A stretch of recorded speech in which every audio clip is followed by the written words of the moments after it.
My name is Michael. Sometimes a grand gesture can't save a relationship that's already dead. And that public humiliation is the universe forcing you to see what you've been refusing to acknowledge for months. I'd been with Francesca for 4 years when I proposed to her at a party surrounded by her friends, and she told me she'd rather stay single than marry me. For years that had started with genuine chemistry and connection, but had slowly deteriorated into something I'd been too hopeful or too blind to recognize as finished. We met when I was 29 and she was 25, both living in Denver. We'd met online, and after a few chats, it was clear we had immediate chemistry. So we started dating within weeks of that first conversation. The early relationship had everything you hope for. Deep conversations that lasted hours. Physical affection that felt natural and constant. We had shared goals about careers and lifestyles and what we wanted from life. That sense of having found someone who fundamentally understood you. We'd moved through the first 2 years with a genuine partnership, supporting each other through work challenges, celebrating successes together, building routines and inside jokes, and all the small intimacies that make a relationship feel solid. Around year 3, subtle problems began to emerge. Nothing catastrophic initially, just friction points that would create arguments we never fully resolved. Disagreements about communication. She'd say I didn't listen. I'd say she didn't express herself clearly. About priorities, she'd want more spontaneity, while I'd want more planning. About emotional needs, she'd say I was too analytical. I'd say she was too reactive. We'd have these arguments, get frustrated, then pause them rather than actually solving anything. We would just move on without resolution, leaving the underlying issues to simmer and build. Over months, these unresolved tensions, layered on one another, created this accumulating weight in the relationship that neither of us directly addressed. By year 4, Francesca's behavior had changed noticeably. She became distant in ways I registered but couldn't correctly interpret. She'd visit my apartment less frequently. When she did come over, there was less eye contact, less physical affection, and a colder tone in how she spoke to me.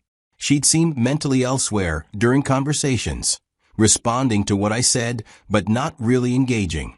I noticed all of this while feeling the distance growing, but I misinterpreted what it meant. My assumption was that she was frustrated we weren't moving forward. After 4 years together, she wanted more commitment and was pulling away because I hadn't proposed yet. I thought that marriage would stabilize us. That formal commitment would bridge whatever gap had opened between us. So instead of having difficult conversations about what was actually wrong, I started planning what I thought would fix everything, a proposal. Meanwhile, I was still supporting Francesca financially in significant ways. Her startup had gone through funding issues. She'd taken a pay cut to stay with the company, and I'd been covering more of our shared expenses and helping with her rent occasionally. She'd accepted this help without hesitation. I thought I was being a supportive partner, but I didn't realize I was being used. As months passed into the 4th year, things deteriorated further. Francesca stopped initiating anything. No plans, no affection, no conversations. She'd give short replies to questions. Even when we managed to be together, she would avoid physical intimacy with various excuses. When I visit her, she seems irritated by my presence, even during the limited time we spend together. All of these were warning signs I should have recognized as relationship death rather than relationship problems needing a grand gesture solution. But I was committed to my interpretation and believed that she needed reassurance through commitment, that a proposal would demonstrate my seriousness and reignite what we'd had in the beginning. So I bought a ring, spent significant money on something I thought she'd love, planned meticulously based on what I believed she'd want. Francesca had thought public proposals were romantic, that she'd love the attention and celebration of being proposed to in front of friends. I'd remembered this, thought it was the key to making the proposal perfect. I found out that she'd be at a party one Saturday evening, a birthday celebration for one of our close friends. I decided that would be the perfect moment. Surrounded by her friends, in a celebratory atmosphere, public enough to be memorable, but intimate enough to feel personal. I told myself it would be a beautiful surprise. I arrived at the venue around 9 o'clock. My heart was pounding with nervous excitement, my palms were sweating, and the ring box was in my jacket pocket. I walked into the party space, a lovely venue with good lighting, music playing, and people scattered around talking and drinking.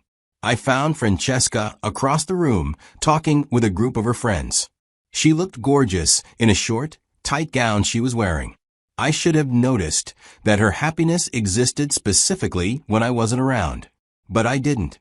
I just saw it as confirmation that this proposal would restore that happiness to our relationship. I walked toward her through the crowd. Francesca saw me approaching. Her expression changed immediately from relaxed happiness to something like confusion and annoyance. It was not the delighted surprise I'd imagined. But I was committed now and couldn't back out with everyone watching. I got to where she was standing. Her friends had gone quiet, sensing something was happening. I knelt on one knee right there, pulled out the ring box, and opened it. The entire party's attention shifted. Music quieted. People pulled out phones to record what they assumed would be a beautiful moment. Her friends whispered excitedly to each other. Francesca froze.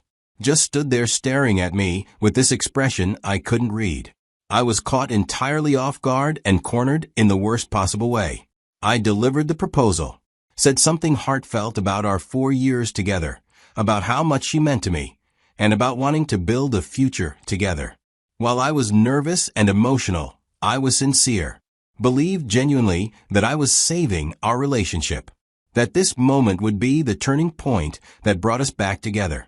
I asked her to marry me with the ring extended toward her, waiting for the yes and the embrace I'd imagined. Francesca was visibly irritated that I'd put her in this position. The seconds stretched out painfully. She didn't say anything, just stood there looking at me, kneeling in front of her, while everyone waited for her response. The longer the silence lasted, the more public pressure mounted. People are starting to look uncomfortable, and the romantic moment turned awkward as time passed without her saying yes. After what seemed like eternity, she spoke. She didn't soften her words or try to spare my feelings. She said clearly enough that she would rather stay single than marry me. Some of her friends laughed. I knelt there for a moment, unable to process that she'd actually said what she'd just said, that she'd rejected me publicly, in front of dozens of people, recording on their phones. Emotional dissociation kicked in. Some protective mechanism shut down my feelings so I could function through the immediate crisis. I slowly rose from the kneeling position, closed the ring box, put it back in my pocket with hands that felt disconnected from my body. I maintained a calm expression. I couldn't let everyone see how destroyed I was by what had just happened. I dusted off my pants with deliberate casualness, buying seconds to compose myself before having to walk out of this room. Before I left, I told her, "Congratulations on being single." Her friends went silent immediately. They realized suddenly how cruel they'd looked, laughing at my public rejection. They probably realized that Francesca had just humiliated someone who'd loved her enough to propose. I turned and walked away. I held myself together through pure force of will, focused entirely on not having a public emotional collapse, on saving the breakdown for when I was alone. I made it to my car in the parking lot, then drove home. When I got to my apartment, I finally let the emotions hit. The woman I'd loved and supported for 4 years had rejected me in the most humiliating way possible. I was embarrassed. Dozens of people had witnessed my rejection, recorded it on their phones, would probably share it online or at minimum discuss it endlessly. I was angry at Francesca for handling it so cruelly. I blamed myself for being so blind to what was obviously a dying relationship, at the universe for letting me make such a catastrophic mistake. I couldn't fully process that the proposal I'd imagined as healing and romantic had gone so terribly wrong. I spent that first night replaying everything. The days that followed were brutal. I stayed home from work for several days, using the excuse of being sick. I couldn't focus on anything except processing what had happened. I was trying to understand what had gone wrong, why Francesca had responded so harshly. whether there was something I could have done differently. I started connecting dots I'd been ignoring for months. All the warning signs that the relationship was over. The distance, the coldness, the lack of affection or engagement, the way she only seemed happy when I wasn't around, the excuses for avoiding intimacy, the short responses, and the general sense that she'd checked out emotionally while I'd been desperately trying to hold things together. Francesca had been done with our relationship for months, maybe longer. But she'd stayed because I was supporting her financially and helping with rent. She'd been using me, taking my money and my help while giving nothing back emotionally. She was keeping me around for convenience while emotionally moving on. This realization burned worse than the rejection itself. I'd been a fool. Not just for proposing at the wrong time, but for months before that. For accepting being treated like an ATM instead of a partner. For interpreting her distance as relationship problems instead of recognizing she'd already left emotionally. And the more I thought about her behavior in those final months, the unexplained absences, the phone secrecy, the disengagement, the more convinced I became that she'd likely been cheating. She'd probably been with someone else while I was helping pay her rent and planning proposals. I had probably been laughing about my pathetic devotion with whoever she was actually interested in. I had no proof of infidelity, but the pattern was evident once I stopped being willfully blind. There was nothing I could do about any of it. Couldn't undo the humiliation. Couldn't recover the time, money, and emotional energy I'd wasted. Couldn't confront Francesca about using me, because what would be the point? So I made a decision. Going forward, I'd always put myself first. I would never again sacrifice my self-respect or financial stability for someone who wasn't reciprocating. I would never again ignore obvious warning signs because I wanted to believe in something that wasn't real. I would never again try to fix a dying relationship with grand gestures instead of honest conversations. I blocked Francesca on everything: phone, social media, and email. I cut off every avenue for her to contact me. We were done, and I needed complete separation to heal. I heard weeks later, through mutual friends, that Francesca had indeed been seeing someone else. She had started dating him a couple of months before my proposal, but had been using me for financial support while building a relationship with someone she actually wanted. The information validated my suspicions, but didn't make me feel better. Just confirmed that I'd been played completely. I went to therapy. The therapist helped me see patterns I'd developed. She helped me understand that I'd been so focused on making the relationship work that I'd ignored that relationships require both people actually wanting to be in them. That Francesca hadn't wanted to be with me for months, but I'd been too invested in my narrative of us to see her reality. That the proposal had been my desperate attempt to force commitment from someone who'd already decided against it. The therapist also helped me work through the public humiliation aspect. The shame of being rejected in front of dozens of people. The knowledge that my worst moment had been recorded and likely shared.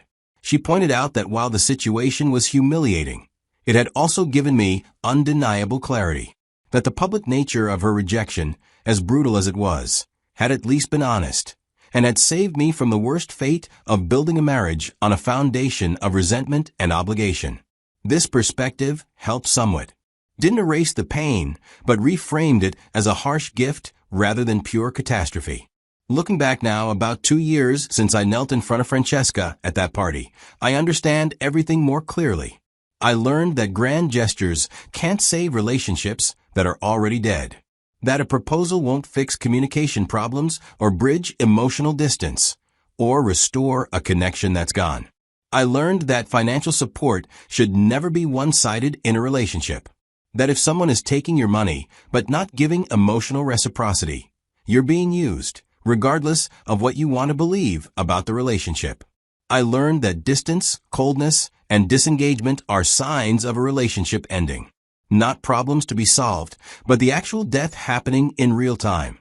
That trying to fix those symptoms is futile because they're not symptoms. They're the disease itself. I learned that public humiliation, as painful as it is, can be a gift. That Francesca's rejection of me publicly forced me to see what I'd been refusing to acknowledge privately. That, without that brutal clarity, I might have kept trying to save something that was long past saving. Most importantly, I learned that self-respect is non-negotiable. That I can't sacrifice my dignity and my resources for someone who doesn't value me. Putting myself first isn't selfish. It's necessary for survival. Some people might say I should have known better. Should have recognized earlier that the relationship was over. Should never have planned a public proposal without being certain of the answer. They're right. I should have done all those things. But I was blinded by hope. By investing 4 years together. By the belief that love and commitment could overcome problems that were actually beyond overcoming. I paid for that blindness with public humiliation and private heartbreak. But I learned thoroughly and painfully in ways I'll never forget. Francesca is with the guy she was dating during my proposal. I know this from social media posts I've seen through mutual friends. They seem happy in that carefully curated way people present on social platforms. The proposal disaster was the worst moment of my life, the absolute nadir of my romantic history. But it also became the catalyst for necessary change, for learning self-respect, understanding that some relationships need to end and trying to force them to continue only extends the suffering. I'm better off, and I'm finally at peace with all of it. Because the worst thing that ever happened to me turned out to be the push I needed to demand better for myself. And I've never looked back.